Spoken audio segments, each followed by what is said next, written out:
Welcome back to Any Recapped. Today we will show you Angolmois, record of Mongol invasion. Make sure to subscribe to Any Recapped and hit the bell icon to be the first one to watch our new recaps. Let's begin. The angry sea rocked the boat back and forth, causing the group of prisoners to plead with their captors to rid them off their handcuffs. However, their pleas fall deaf on the ears of their captors. In the meantime, a prisoner reminisces about his days of glory as the richest man in Hakozaki. With desperation in his voice, a prisoner reckons the guards to free them off the shackles. The man in charge caves in and orders the guard to remove the handcuffs. Among the group of prisoners sits the former retainer of the Kamakura shogunate, Kuchi Jinzaburo. As he watches the guards remove the handcuffs, he remarks that if he was in their shoes, he wouldn't have done that. The guards are caught off guard as the prisoners turn into savages. After getting his hand on a sword, Kuchi quickly sends the group of prisoners to their fated death. He then orders the workers at the boat to paddle if they want to live another day. The burly prisoner, Onatakamaru, addresses Kuchi and shames him for his fallen status. Kuchi quickly realizes that the two share a past, as he was the one who fought against Onatakamaru when he was a general. As the weather clears up, the prisoners find themselves in the island of Tsushima. Upon their arrival, the daughter of the ruler, Terui, pleasantly greets the group of exiles. After devouring the meal prepared by their captors, Kuchi asks Terui the reason for her generosity. Terui darkly reveals that she wants them to fight the Mukuras, also known as the Mongolians, for the sake of Tsushima.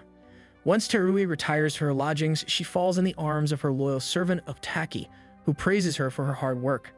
As Terui grimaces at the thought of war, Otaki tells her to calm down.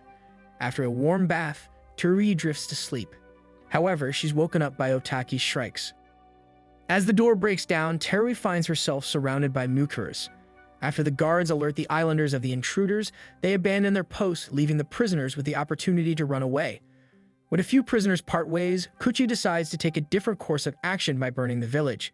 As the guards curse the prisoners for rebelling, they quickly realize that the fire helped them spot the band of intruders with Terui. However, the guards find themselves overpowered as the Mukuras display their skillful sword play. Kuchi quickly intervenes and slays the intruders with his sword. The old prisoner tells the rest of the group that Kuchi uses the Gaikei style, which was used by the Yoshitsune. The next day, Terui mourns the loss of her subjects. As Kuchi appears by her side, he tells her that war will take more lives, but her people did the best to their ability. Terui quickly discards her misery and tells Kuchi that she'll do everything to save her people and he'll help her in the cause. She leaves Kuchi by telling him that she'll reward him soon. Shortly after that, a messenger from the capital informs Terui of the arrival of the Mongolians. Kuchi recalls a girl from his past because of his interaction with Terui. His thoughts are interrupted when a guard informs him that Princess Terui wishes for his presence at the strategy conference held at Lord Su Sukukuni's manor. Upon his arrival, Kuchi finds himself disappointed at the laid-back environment of the conference as Lord Su happily narrates his days of glory. When Lord Su's attention drifts to Kuchi, his adopted son disdainfully tells his father that Kuchi's presence is ominous as he's a prisoner. Appearing at the scene, Terui addresses her brother and tells him that she personally requested for Kuchi's presence. Once Terui is seated, Lord Su addresses the matter at hand. He informs the members of the conference that the Mongols have left the bay in Goryeo. He further states that they have nothing to worry about as he believes that the Mongolians would pass Tsushima. Lord Su turns to his son, who in agreement reveals that most of the soldiers from his homeland have joined the Mongolians, and someone from the government had disclosed to him that the Mongolians do not wish to attack their oldest ally. As the rest of Lord Su's party chimes in agreement, Kuchi stands up and says that there is no way the Mongolians would just pass by Tsushima, as the huge army would need a place to restock. Kuchi directly addresses Su and tells him to wake up from his ignorance. The rude imposition leads to Kuchi being thrown out of the conference. While he's sitting on the pathway, a kid bumps into him, causing his goods to spill out. As he angrily cusses Kuchi, he reveals that it took him all night to bring his goods. This information sparks curiosity in Kuchi, which makes him inquire about Tsushima's layout. A crowd gathers around him as Kuchi makes an attempt to draw Tsushima's map. Soon he realizes that Tsushima is an entire country of its own. An official enters the scene and asks his subordinate to draw Kuchi's map on paper. He then greets Kuchi and says that it's been 2 years since they last met in Kamakura. Upon questioning the man's intentions, the man reveals that he intends to provide reinforcement to Tsushima. He faces Kuchi and asks him if he'll look after Tsushima till his return. The man offers him the sword of his ancestor and pleads with Kuchi to take charge. Once Kuchi accepts the sword, he orders the man to make his return in 7 days. Believing that Kuchi is abandoning his duty, Terui raises her sword at him. As Kuchi entertains Terui's accusations, the man reveals to Terui that Kuchi is just seeing him off. To make Kuchi stay, Terui affectionately holds his hand and asks him to stay with her. Flustered by her actions, Kuchi tells Terui that he'll stay. An alarm rings through the village, alerting the villagers of the Mongolians' arrival at the bay. As the villagers evacuate their homes to prepare for war, Terui asks Su to permit her to join the army. A slap rings through the air as Su angrily reminds Terui of her bloodline. Terui asserts that she's part of the Su clan. Lord Su then affectionately holds her face and assures her that they'll destroy the enemy. After leaving Terui behind, the troops advance forward. Meanwhile, Kuchi takes a different route as he rushes in the forest to see the Mongolians' force. As Lord Su devises a strategy for war, Kuchi informs them of the enemy's number. When he extends his help, Lord Su arrogantly tells him off. Su adds that his interaction with Kuchi has made him realize that there's much to do than live in past glory. Su then orders Kuchi to guard Terui, and in return, he'll reward him with a magnificent armor. As the battle prevails, Lord Su fights valiantly. However, he's outnumbered by cannons and the Mongolian army. Fighting to his death, Su Sukakuni would be remembered in history as the war god of Sasu. As the forces of Tsushima retreats from the battleground low in morale, it run into Kuchi, who stands confidently in the armor provided by Lord Su. When Kuchi tells the legions to face the Mongolians who are stretched out in the thin valley, the commanding general, Lord Su's adopted son, Abiru Yajiru, reminds Kuchi of his place as an exile. However, Kuchi remains determined and convinces the legions to take charge. Unsurprisingly, the Mongolians find themselves outmatched, causing them to retreat. Kuchi orders the army to pursue the Mongolians as it'll tilt the balance of power to their side. From afar, a comrade of Abiru advises him to take the command as he's the adopted son. However, remembering the fall of his father and brother, Abiru refuses to take authority. He's then informed of Terui's presence at the battleground. When Abiru finds Terui checking up on a fallen soldier, he orders her to retreat. However, Terui retorts back and says that she's the daughter of a samurai and will now take charge in her father's place. A messenger reports to Abiru that the group that was pursuing the Mongolians have been surrounded by the enemy. Pumping with adrenaline, Kuchi commands the group to breach the headquarters of the enemy line. A soldier informs Abiru of their victorious win against the Mongolians. Kuchi greets Terui with the dead bodies of her father and brother. Horrified at the sight, Terui falls backwards. Kuchi tells her that he retrieved the heads of her family because it would have crushed their morale in the battle if the enemy had hung the head of their leaders. While the Su clan mourns the loss of their leader, Kuchi informs them that Su Sukakuni died a proud death. As the group of exiles takes shelter in a cave, Shiraishi asks Kuchi if he's betrothed to someone. Kuchi then reveals that he's had 4, but he grew tired of them and only 1 remained. He further reveals that he had a daughter too, but they both died in a plague. Meanwhile, Terui eavesdrops from outside the cave. Then, she enters the cave and addresses the villagers and exiles to inform them that they'll be returning to the capital. However, Kuchi yawns and interjects that they'll strike the Mongolians at night. When he's met with opposition by Terui, who claims that they need to regroup, Kuchi states that he won't force anyone, but if they want to seize a stronger foe, then they must strike when their enemies are asleep. A man by the name of Jinshichi steps up and offers to aid Kuchi, as he wants to avenge his wife and child that were taken away by the Mukuras. On the other hand, Abiru decides to retreat to the capital. As Kuchi gets a shut eye, Terui wonders to herself that perhaps she should kill Kuchi as he's a dangerous man. With the rise of the moon, Kuchi and the rest of the group assemble for the night raid. As Amushi gives Kuchi the status report on the Mongolians, Kuchi informs the 64 men that they'll set fire to the enemy camp, and this ambush will protect them in near future, as it will make the enemy more cautious, which will make them slow. However, once they reach the enemy's camp, Kuchi and his men are betrayed by Jinshichi. As Jinshichi strikes Terui, Kuchi quickly puts an end to his antics by plunging a sword inside him. A sea of arrows surrounds Kuchi and his group as he orders his men to protect Terui at all cost. Upon Kuchi's command, the group of men advances forward to attack the Mongolian army. As Onitakamaru provides an opening for the attack, the group marches right into the battle. Meanwhile, the commander of the Mongolian army, Kinhaokiki, is informed about the ambush. When the messenger fails to provide the exact number, Kinhaokeki uses his ears to assess the number of men. Kinhaokeki gets a surprise visit by the second marshal in command, Ryu Fukuko, who commends him for his auditory skills.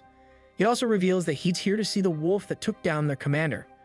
Once Kuchi and his men have instigated fear among the Mongolians, he signals his men to retreat. However, a scream diverts their attention. Upon further inspection, they realize that the Mongolians have captured civilians from the Sasu village. As the men insist on saving the civilians, Kuchi strictly orders them to retreat. Just then, a sound rings through the area as the flags of Toibarai come into view. Being the allies of Japan, the Toibarai wreak havoc upon the Mongolian army. The arrival of the Toibarai gives Kuchi and his men the time to rescue the civilians. Once the operation reaches a successful end, the head commander of the Toibarai, Nagamin Hangan, greets Kuchi and asks him if he's the warrior that uses the Gaiki style. Once the introductions are out of the way, Nagamin reveals that he didn't volunteer on his own, but a certain noble personage requested for their aid. Before retreating, he coldly tells Kuchi to wash his tongue and face. Meanwhile, Ryu decides to hunt the wolf he saw earlier. As he is greeted by Anatakamaru, he asks if he's the leader. However, he quickly determines that Anatakamaru lacks the comport required for a leader. Realizing that Anatakamaru is no ordinary man, Ryu decides to face him. Just as Ryu is about to deliver a fatal blow, Kuchi enters and saves Anatakamaru. Ryu quickly realizes that Kuchi is none other than the wolf he was eager to hunt. His plan to slay Kuchi is interrupted when Kuchi takes off with Anatakamaru. On the Mongolian ship, the marshal asks his priest to reveal the divine verdict of the great Tengri. The priest provides the marshal with a date that will be auspicious to set sail for Hakata. Once Kuchi and the survivors regroup with Terui, Kuchi asks Cesara to collect everyone's katanas and orders him to gather everyone that knows how to craft as he needs something made fast. When Kuchi is informed that Ginshichi's child is being bullied by others, he goes to check up on him. Sasamaru immediately recognizes Kuchi as his father's killer. Kuchi hands him Ginshichi's katana and asks him to take his revenge. When Sasamaru tears up, Kuchi tells him that his father was brave as he faced someone that was far stronger than he was to save his wife and kid. Sasamaru then declares that one day he'll become strong and kill Kuchi for his father. As Teruvi and the rest return to the capital, they find themselves with charged bodies and houses ablaze. Seeing the capital burn in front of her eyes, Terui falls to her knees in defeat. As Kuchi and the rest regroup with Abiru, he ruefully says that he traveled from Sasu village to the capital only to find it burning. In a state of shock, Terui mutters that as long as the Mongolians are in Tsushima, they'll continue to bring death and destruction. This causes Abiru to laugh cynically, as he says that all their efforts were worth nothing. As he rambles on, Kuchi kicks him down and mocks him for his cowardice. Just as Abiru raises his sword to attack Kuchi, his servant informs him about the arrival of Mongols. As Kuchi and the rest take cover in the trees, they see the Mongolians dress in different attire. However, as they're retreating, Princess Terui breaks down in tears as she remembers the loss of her family, people, and land. In her fit of rage, she gets up and uses her arrows to kill the Mongolian scouts. After wiping out the scouts, Terui apologizes to her people for letting her emotions get the best of her. Kuchi assures her that the Mongolians already knew they were here. As the people discuss among themselves about their next move, Kuchi asks Omushi about the Mongolians. He reveals that they don't have much time as he sees the troops advancing ahead. The survivors of the capital and their remaining men begin their journey to Asobe. As per Kuchi's command, spears are made that will aid them in their battle. He hands one to Abiru and says to him that he should be willing to sacrifice himself as they'll build a fort to steal the area. When Abiru exclaims that the enemy is right in front of them, Kuchi appears as confident as ever. After donning his armor, Kuchi tells everyone to take position as he'll lure the enemy in. As the enemy reaches near them, Kuchi tells his men to protect the corner and have strong faith because if they fail to do so, they'll fail to regain what they've lost. With arrows, swords, and spears, the people of Tsushima valiantly face their enemies. As Abiru regains his breath, he thinks to himself that as long as he fights, he'll give the rest of his people more time to escape. However, when he's unable to see a permanent solution, Kuchi tells him that he should know what he's fighting for, and if he finds himself hesitating, he should run along. Abiru then asks Kuchi the reason for risking his life for a battle with no future.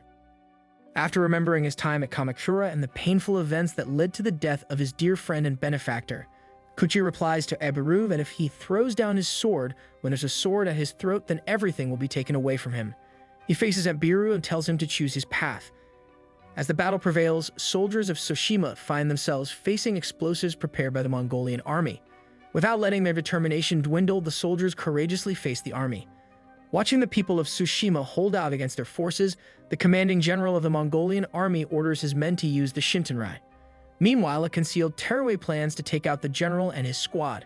As she's calming her heartbeat, she says to herself that she needs to aim right in order to compensate for her fit of rage earlier. However, after failing to hit her mark as Teruvi is fleeing, she catches the eye of the general who finds her so beautiful that he orders his men to capture her unharmed. On the other hand, as Abiru commends his men for their bravery, his people note how he seems different, and if Su Supakumi was alive, he'd be proud of his son. The blissful moment is short-lived as the Mongols arrive, bringing a tube filled with explosives with them. As Abiru faces the army, he's hit by the gun, causing him to fall backwards. Enraged, Kuchi quickly lunges to slay the squad. As life sweeps out of Abiru, he looks at Kuchi and says that he still can't understand the point of this war. Kuchi answers him that only he has the power to decide what he's fighting for. He then takes Abiru's hand and vows to him that he won't let his death go to waste. Princess Teruwai regroups with Kuchi and informs him that he failed to hit the general. Kuchi turns to her and hands him the severed head of Abiru. With tears in her eyes, Teruwai remarks how Abiru is so warm, unlike her father and brother. Amoshi greets the group while complaining about the pool of blood. He then addresses Kuchi and informs him about the arrival of the Mongols from Sasu. As the soldiers find themselves pinned down by the Mongols, Kuchi says that this might just be a gift from heaven. He says that two different groups of Mongols are pursuing them, and since they both differ from each other and have different commanders, confusion is bound to happen, which will slow them down and give them the upper hand. While fleeing the forest, Kuchi's group runs into Onatak Maru, who has displayed the valuables of the farmer. After cursing at Onatak Maru, Kuchi and the rest continue their run. Upon the arrival of the Mongols, Onatak Maru challenges the army to take the treasure. He quickly wraps up the fight by throwing a huge boulder and runs off with Zhang. When another squad of the Mongolian army arrives at the scene, a fight breaks down between the two squads over the treasure. When night falls and the people of Tsushima find comfort in sleep, Teruwai watches Kuchi as he sleeps. In his sleep, Kuchi recalls the slain and their words, which cause him to wake up. He finds himself facing Teruwai, who evades his question by saying that she was just checking if he's still breathing. When he's alone, Kuchi realizes that this war is personal to him. Meanwhile, Teruwai finds herself surrounded by fireflies. She thinks to herself that perhaps those that died in the war were reborn as fireflies. A man comes out of the shadows and asks Teruwai about Kuchi. Arriving at the scene, the man inspects Kuchi and says that even though he's strong, he has a vulgar look on his face. He then asks Kuchi to follow him as the emperor wishes to speak to him. After following him all night, Kuchi reaches the mountain top where he's graced with Emperor Tokihido's presence. Hope you enjoyed the video. Make sure to subscribe to any recap for more similar content. You've been fantastic. Bye.